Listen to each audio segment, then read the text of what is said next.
Hello बच्चों, let's see the question. The question says, how many different words can be formed from the letters of the word Ganesh Puri?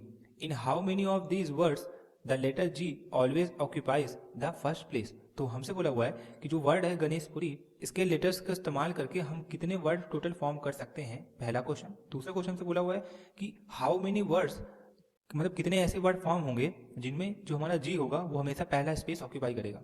So first of all हम समझ लेते हैं कि इस question में हम क्या की कंसेप्ट यूज करने वाले हैं। What will be the key concept for this question.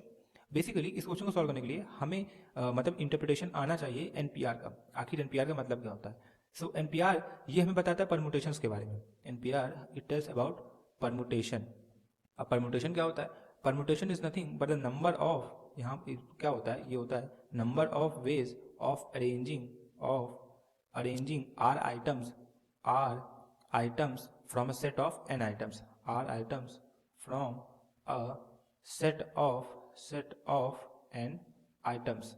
यानी अगर हमें कहीं पे एन आइटम्स दिए हैं और उनमें से हम किन्हीं आर आइटम को कितनी तरीके से अरेंज कर सकते हैं, ये हमें बताता है परमुटेशन। इसका फॉर्मूला क्या होता है? एन पी आर का फॉर्मूला होता है हमारा N factorial divided by N minus R factorial. ये हो गया हमारा की कंसेप्ट जो कि इस क्वेश्चन के अंदर हम यूज़ करने वाले हैं। अब क्वेश्चन में हमें वर्ड क्या दिया है? हमको दिया है वर्ड गणेशपुरी। तो यहाँ पे लिखे हम लोग, तो हमको वर्ड दिया है गणेशपुरी। इस वर्ड में टोटल हमारे हमारे पास 10 लेटर्स हैं। इस वर्ड में हमारे पास टोटल 10 लेटर्स हैं। अभी हमने समझा कि अगर एन ऑब्जेक्ट में से या एन आइटम्स में से आर आइटम को हमें अरेंज करना हो तो टोटल नंबर ऑफ वेज होते हैं हमारे एन पी आर। यहाँ पे कितने लेटर हैं? 10, और हमें 10 के 10 लेटर्स को ही अरेंज करना है। तो यानी टोटल नंबर ऑफ वेज कितने हो जाएंगे इन 10 लेटर्स को अरेंज करने के? दैट विल बी, तो यहाँ लिखेंगे हम लोग टोटल नंबर ऑफ अरेंजमेंट, यहाँ लिखेंगे total number of different word जो हमारे फॉर्म होंगे वो कितने हो जाएंगे हमारे 10p10। यहाँ लिखेंगे डिफरेंट वर्ड्स जो फॉर्म होंगे वो हो जाएगा हमारा 10p10। अब हम फॉर्मूला अप्लाई करें एन पी आर का तो हो जाएगा हमारा 10 factorial divided by 10 minus 10 factorial, that is 0 factorial. और 0 फैक्टोरियल वैल्यू हमेशा 1 ही होती है। इसका मतलब हमारा क्या आएगा आंसर इसका? 10 फैक्टोरियल। तो यहाँ से लिख सकते हैं हमारा जो total number of different word form होंगे इन लेटर्स को डिफरेंट तरीके से अरेंज करके वो कितना हो जाएगा? 10 फैक्टोरियल। अब हम, ये हो गया हमारा पहला जो हमसे क्वेश्चन में पूछा हुआ था।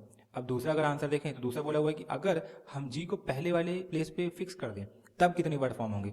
अगर हम देखें यहाँ पे तो जी को अगर पहले वाले हमने स्पेस पे फिक्स कर दिया, यहाँ पे हमने पहले वाले स्पेस पे जी को फिक्स कर दिया, अब रिमेनिंग यहाँ पे कितने लेटर बचे हमारे?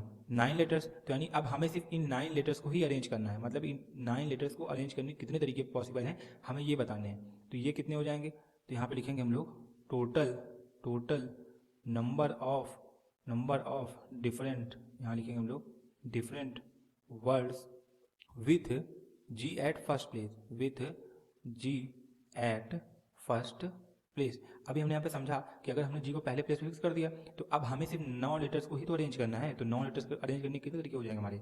9p9, तो हो जाएगा हमारा 9p9। सिमिलरली जैसे हमने 10 की वैल्यू निकाली तो वैसे इसकी वैल्यू निकालेंगे तो इसकी वैल्यू क्या आ जाएगी हमारी?